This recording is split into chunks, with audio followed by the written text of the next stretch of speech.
大家都叫我上海仔，其實我祖籍係福建福州，就因為我老豆喺上海做過裁縫，傳到旺角街坊口入邊就變成咗上海佬，我呢個名號咧就隨之而嚟。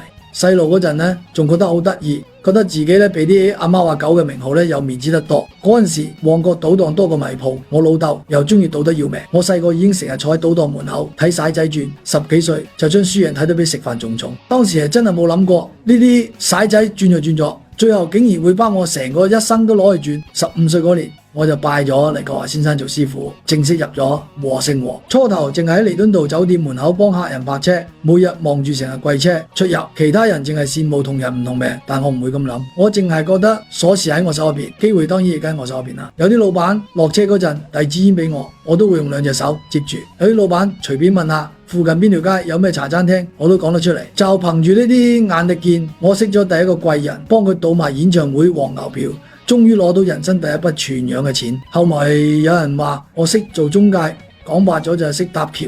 其實送外賣嘅平台唔都係中介咩？我早就喺賭場、富豪同埋黑社會之間揾到好多橋。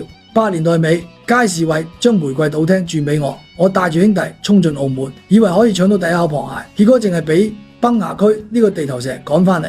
嗰陣我就明知江湖入邊呢，光係有錢唔夠，仲要有力氣有根基。不過我偏偏就唔聽噶啦。90年代 VCD 好紅嗰陣，我帶住社團整山寨光碟，硬係將衰落咗嘅和盛和搞成咗香港第一大幫。2000年當上坐館嗰年，我喺尖沙咀間酒樓擺咗幾十台，人哋叫我最會吸金嘅坐館。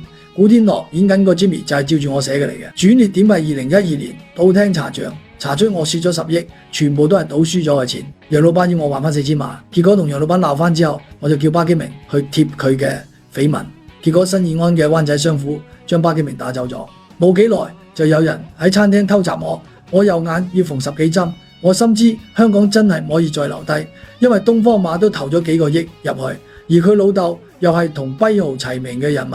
嗰年8月，我因為洗黑錢被捉到，連累到我女開咗幾年嘅雪糕店都逼到要閂門。逃亡日子其實都唔算太狼狽，住5星酒店，飲82年嘅拉菲，身邊仲有4、5個保鏢跟住。其他人話我都負債累累，仲擺架勢。佢哋唔明白江湖人輸咗咩都可以，但絕對唔可以輸氣勢。2018年我女結婚，我喺酒店擺咗10台，睇住佢着住婚紗嘅樣，突然覺得呢件中山裝穿得太耐，真係好攰。不過禮堂一完呢，我就要棄保跑路，連俾佢敬杯茶嘅時間都冇。我整生都砌咗好多橋，結果最後自己反而困喺橋窿度。